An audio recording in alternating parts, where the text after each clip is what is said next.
বন্ধুরা, কেমন আছো? আশা করি ভালো আছো, সুস্থ আছো। আর আমি টগরি তোমাদের আশীর্বাদে ভালো আছি। গাইঘাটার এই ছোট্ট গ্রাম থেকে তোমাদের সামনে নিয়ে আসলাম আরেকটা ছোট্ট ভিডিও টগরি ব্লগে। তোমাদের অনেক স্বাগত আর অনেক অনেক ভালোবাসা। তো এখন বাজে সকাল 8টা থেকেই ব্লগটা আমি শুরু করে দিলাম। তো এখন আমি জামা কাপড়গুলোকে গুছিয়ে নিচ্ছি, মানে যেগুলো ধুয়ে দেব। আকাশের অবস্থা ভালো নয়, আজকে ভালো নয়, কালকে ভালো নয়, আজ রোদ উঠবে, কাল রোদ উঠবে, এরকম করতে করতে আর জামা কাপড়গুলো ধোয়া হচ্ছে না। তো আজকে ভাবছি নেহার স্কুল যখন ছুটি আছে, আজকে নেহার জামা কাপড়গুলো মানে জামা প্যান্টগুলো আজকে ধুয়ে রাখবো। আর আমারটা তো 2 দিন আগে তো আমি ধুয়ে রাখলাম। তো এখন সেই জামা কাপড়গুলোকে ভাঁজ করছি, আর যেগুলো নোংরা সেগুলোকে আলাদা করে রাখছি, সেগুলোকে ধুয়ে দেবো। তো এদিকে দেখো, সকালবেলা উঠে আমি কিন্তু এখনও কোনো টিফিন কিছুই করিনি। জাস্ট দরজায় জল দিয়ে মানে উঠোনটাকে ঝাড় দিয়েছি, ঘরটাকে ঝাড় দিয়েছি, বিছানাগুলোকে গুছিয়েছি, তারপরে দরজায় গেটে জল দিয়ে আমি ঘরে এসে যে জামা কাপড়গুলো ভাঁজ করছি। কারণ এখন যদি গুছিয়ে যদি মানে না নিই আর যদি না ভিজিয়ে দিই, তাহলে আর মানে নোংরাটা কাটবেও না, আর তাড়াতাড়ি ধুতেও পারবো না, আর শুকাবেও না। তো সেই কারণেই ভাবছি জামা কাপড়গুলোকে যখন গুছাচ্ছি মানে বেছে বেছে রাখছি, একেবারে গুছিয়ে রাখি, তাহলে কিছুটা কাজ এগিয়ে থাকবে। আর তারপরে জলখাবারে খেয়ে বসবো মেশিনে।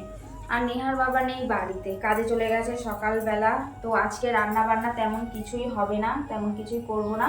একজনের জন্য আমাদের মামের ডাল, আলু ভাজা, ভাত এইসব হলেই আরও মাছ মাংসর ওপরে চলে যায়। মাছ মাংস দিয়ে যতটা না ভাত খেতে পারি, ডাল, আলু ভাজা, আলু মাখা এইসব দিয়ে কিন্তু বেশি করে ভাত খেতে পারি। তো যাই হোক, তোমরা ভিডিওটাকেও স্কিপ করো না, স্কিপ না করে কন্টিনিউ তোমরা দেখতে থাকো। আশা করি আজকের ভিডিওটা তোমাদের ভালো লাগবে। তো যতটা পারি মন ভালো রেখে হাসি মুখে তোমাদের সামনে ভিডিও করার, কিন্তু জানি না এমন এমন পরিস্থিতির সম্মুখীন হতে হয়, ইচ্ছে করে না যে হাসি মুখে কথা বলি, মনটাই চায় না। এতটা মানে কি বলবো, কষ্ট হয়, এতটা খারাপ লাগে কিছু কিছু মানুষের কথা আর কিছু কিছু মানুষের ব্যবহারে। তো চলো সবটাই তোমাদের সাথে শেয়ার করব, তোমরা পাশে থাকো, দেখতে থাকো। আর আমি জামা কাপড়গুলোকে এখন ভাঁজ করে রেখে দিয়ে আসি, আর নেহা নোংরা জামা কাপড়গুলোকে সার্ফের জলে ভিজিয়ে দিয়ে আসি। তো তোমরা ভিডিওটা দেখো আর আমার পাশে এইভাবে আমার সাথে।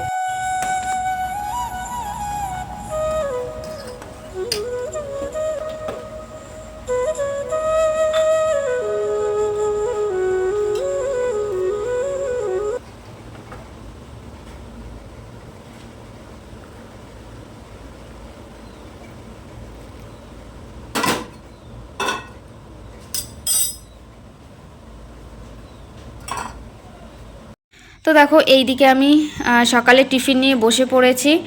এখানে নিয়েছি লাল লাল চা, আর এই দেখো সিঙ্গাড়া আর মুড়ি। এখান থেকে অর্ধেক সিঙ্গাড়া নেহা খেয়েছে আর অর্ধেক আমার জন্য রেখে দিয়েছে, মুড়ি দিয়ে খাবো। মুড়ি সিঙ্গাড়া কিন্তু একটা বিশাল খাবার সকালের জল টিফিনে। তো এইদিকে দেখো, আর নেহাকে পড়াতে বসেছি। এইদিকে ও পড়ছে, কালকে স্কুল থেকে হাতে টাস্ক দিয়েছে, সেগুলোকে করছে। তো জানোই তো, পড়তে গেলে সব বাচ্চাদেরই বহুত মানে অজুহাত চলে আসে, এক্সকিউজ চলে আসে, পড়বে না, হ্যানা ত্যানা হাজার প্রবলেম চলে আসে। দেখো চোখ মুখ দেখেই বুঝতে পারছো। তো এখনও হাতের লেখাটা করে নেবে, আর এখানে বসে বসে আমি এখন টিফিনটা করে নেব।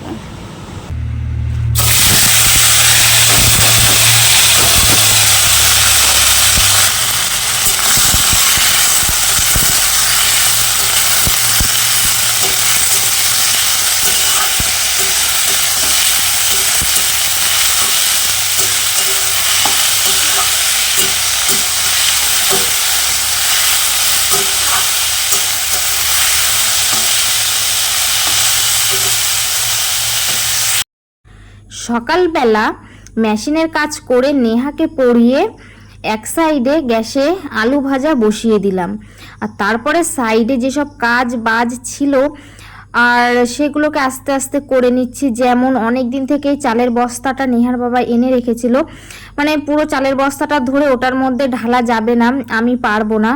আর নেহার বাবারও অসুবিধা আছে কোমরে, সেই কারণে অতটা রিস্ক নেয়নি। তো অর্ধেক যখন খাওয়া হয়ে গেছে, তো আজকে আমি বস্তাটা পুরো একদম চালের মানে বস্তাটা থেকে চালের ড্রামে চালগুলোকে ঢেলে ফেললাম। আর সাইডে যেসব বোতল টোতল বিস্কুটের কৌটো ফৌটো ছিল, সকালবেলা টিফিন করা হয়েছে, সেগুলোকে গুছিয়ে গাছিয়ে নিয়ে নিলাম। তো এখন আমি ঘরটাকে মুছে নেব। যতই কাজ করি না কেন মনে হয় যে কাজ শেষ হয় না। আর যেটা সত্যি কথা, সংসারে কিন্তু প্রচুর কাজ থাকে, এটা যে সত্যি। কাজ করলেই কিন্তু কাজ কিন্তু ফুরোয় না, একটার পর একটা কিন্তু কাজ, হাতের কাজ সামনে চলেই আসে। তো আমি যেহেতু হাতের কাজ করি, মানে মেশিনের কাজ করি, আমার যেটুকু দরকার প্রতিদিন যতটুকু দরকার ততটুকুই আমি করি। যেমন ঘর ঝাড় দেওয়া, ঘর মোছা, রান্না করা, মানে এগুলো না করলে নয়, সেটুকুই আমি করি। আর মাসে একবার করে ঘরে ঝুলটুল আমি ঝেড়ে পরিষ্কার করে নিই। আর বিছানা চাদর টাদর ওগুলো মাসে ধুই, কোনোদিনও সপ্তাহ ধুই, কোনো ঠিক নেই। কিন্তু জামা কাপড়গুলো যখন নোংরা হয় সেইভাবেই ধোয়া হয়। তো যারা হাতের কাজ করে তারা কিন্তু সেরকম কিন্তু সময় পায় না। তো তখন মনে হয় যে যেটুকু সময় আমি ওইগুলো করবো, একটু হাতের কাজটা হয়ে যাবে, একটু পয়সাটা ইনকাম হবে। তো তোমরা তো জানোই যে 1 ডজন মাল করতে কতটা কষ্ট করতে হয়, আর সেই হিসাবে কিন্তু আমাদের এখানে মজুরি কিন্তু একদমই কম দেয়। তো এইদিকে দেখো আমার কিন্তু ঘর মোছা হয়ে গেছে, এদিকে স্নানও হয়ে গেছে। স্নান টান করে আমি একদম জামা কাপড় যেগুলোকে ধুয়ে দিয়েছিলাম সেগুলোকে আমি এখন মেলে দিচ্ছি। আর বাইরে রোদ উঠেছে, ভালোই রোদ উঠেছে, কিন্তু রোদটা চলে গেছে। এই দিকটা এখন আর রোদ পড়বে না। সকালের দিকে রোদ এখানে ভালোই পড়ে, কিন্তু যত বেলা হয় রোদটা সরে যায়, এই তারে আর রোদ থাকে না। তো যাই হোক, এখন আবার খাওয়া দাওয়া করে বসবো মেশিনের কাজে। যেটা বলছিলাম যে যে পরিমাণে কষ্ট করি সেই পরিমাণে কিন্তু কোনো ফলই পাই না, মানে কষ্টে কোনো ফলই পাই না। তারপরে তো আছে নানান কথাবার্তা, সে কি আর বলবো। তো এই দিকে দেখো আমি জামা কাপড়গুলোকে ঝটপট করে মেলে দিচ্ছি। তো বন্ধুরা, চলে আসলাম এই তোমাদের সামনে অনেক কাজবাজের শেষে। দেখেছো মশা, কাজবাজের শেষ করে আসলাম, রান্না বান্না, ঘর মুছে, ঘরটা গুছিয়ে, নেহার জামা কাপড় ভিজিয়ে দিয়েছিলাম সেগুলোকে ধুয়ে স্নানটা কমপ্লিট করে এখন এই যে তোমাদের সাথে আবার কথা বলছি। এতক্ষণ কাজের চাপে কথা বলতে পারিনি। তো আজকে তো রান্না বান্না তেমন কিছু করিওনি, তেমন কিছু নেইও, তাই যাই কিছু করেছি করে একেবারে জামা কাপড়গুলোকে ধুয়ে, মানে জামা কাপড় ধুতে হবে একটা টেনশন আছে। তার মাঝখানে 4-5 ফোঁটা বৃষ্টি হয়ে গেল, আর রোদ কিন্তু তেমন নেই, মেঘলা মেঘলা ওয়েদার। দেখতেই পাচ্ছ আকাশের মেঘটা কীরকম ফ্যাকাশে হয়ে আছে, মেঘ করেছে বলে এরকম মানে দেখাচ্ছে। তো যাই হোক, যেটুকু রোদ আছে জলটা ঝরলেই হলো, আর রাতে ফ্যানের নিচে মেলে দেবো, আর না হয় কালকে সকালে আবার মেলে দিতে হবে। তো চলো, রান্না বান্না তো তোমাদের সাথে আজকে কিছু শেয়ার করলাম না, তেমন কিছু রান্না করিনি, সেই কারণে দেখাইও নি। এখন খাবো, তো চলো খাওয়ার সময় তোমাদের সাথে শেয়ার করে দিই আজকে কী রান্না বান্না হয়েছে। আর নেহা ওইদিকে টিভি দেখছে। হ্যাঁ, তো কি আর বলবো, আর নেহার বাবা তো বাড়িতে নেই, তোমাদেরকে বললাম নেহার বাবা বাড়ি নেই বলে আরও তাড়াতাড়ি স্নানটা সেরে ফেললাম। আর কাজবাজও ও বাড়িতে না থাকলে কাজবাজ অনেকটাই কম থাকে, তো অতটা ইয়ে হয় না। আর মেশিনেও বসতে পারিনি, মেশিনে অল্প একটুখানি বসেছি, নেহাকে পরিয়ে টরিয়ে উঠে মেশিনে বসেছিলাম, আর বসা হয়নি কারণ সকালের খাবার দাবার করতে, তারপরে এই কাজবাজ করতে করতে আর হয়নি মেশিনে বসা, ওই যে একটুখানি করে উঠে পড়তে হয়েছিল। তো দেখো সোফার উপরে যেই চাদরগুলোকে রেখেছিলাম সেগুলো নেহাই ঘরে এনে সোফার মধ্যেও শুয়েছিল। গরম লাগছে, আবার স্নান করে আসলাম তাও গরম লাগছে। তো চলো এখন ফ্যান চালিয়ে দিয়েছি, আর কথা শোনা যাবে না। এখন মাথাটা আঁচড়িয়ে সিঁদুরটা পরে তারপরে খাওয়া দাওয়া করে ফিরে আসছি, তোমরা দেখতে থাকো। দুপুরে রান্না বলতে তেমন কিছুই করিনি, তোমাদেরকে তো বললাম। আর এইদিকে দেখো লাল লাল করে আলু মেখে নিচ্ছি, সাথে নিয়েছি কাঁচা পেঁয়াজ। এই আলু মাখা, লাল লাল করে আলু মাখা তোমাদের নেহা খেতে কিন্তু খুবই ভালোবাসে। আমি যে ভালোবাসি না তেমনটা নয়, আমারও খুব প্রিয় এই লাল লাল করে পেঁয়াজ দিয়ে আলু মাখা।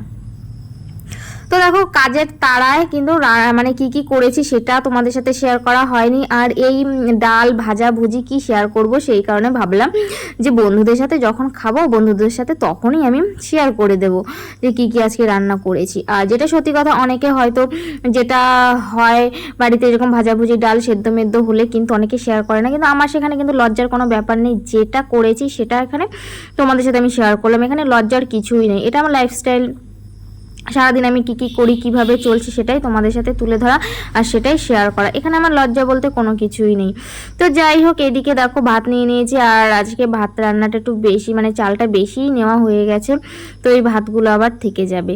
তো খাওয়া দাওয়া করে দেখো চলে আসলাম একটু বাইরে হাঁটাহাঁটি করতে, আর প্রচুর হাওয়া হচ্ছে, কি বলবো বন্ধুরা, বাইরে হাওয়া আর ঝিরিঝিরি, মানে বৃষ্টি হচ্ছে কিন্তু সেই বৃষ্টিটা গায়ে লাগছে না।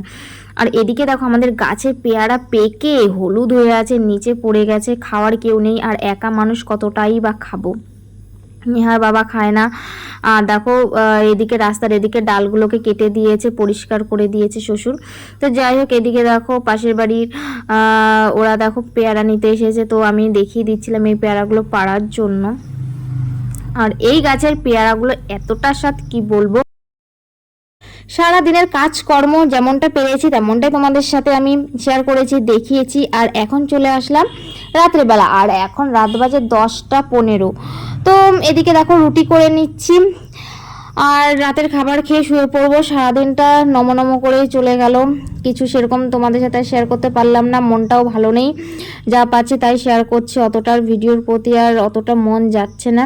তো যাই হোক, ভিডিওটা এখানেই শেষ করব আজকের মতন, আর বেশি বড় করব না, কারণ সকাল থেকে রাত পর্যন্ত ব্লগ আমার সেরকম আসে না, তোমাদের সাথে শেয়ার করা হয় না।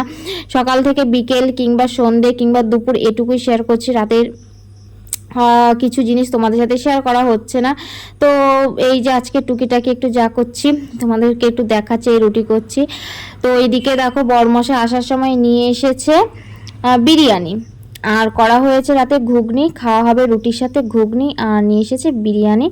তো আমি আর রুটি খাবো না, আমি বিরিয়ানি খেয়ে নেব। মেয়েও বিরিয়ানি খেয়ে নিয়েছে, শুধু নেহার বাবার জন্য রুটি করা হয়েছে। আর ওইদিকে তো নেহা দেখো 4 হাত পা ছড়িয়ে দিয়ে শুয়ে পড়েছে। রাত অনেকটাই হয়েছে, পুরো পাড়া শুনশান হয়ে গেছে, গ্রামের দিকের বাড়ি তো বুঝতেই পারছো। তো চলো আজকের মতন ভিডিওটা আমি এখানেই শেষ করব, দেখা হচ্ছে তোমাদের সাথে পরবর্তী নতুন ভিডিওতে। তো বড়দেরকে প্রণাম জানিয়ে ছোটদেরকে ভালোবাসা জানিয়ে আজকের ভিডিওটা আমি এখানেই শেষ করছি। সবাই ভালো থেকো, সুস্থ থেকো, শুভরাত্রি বন্ধুরা, টাটা।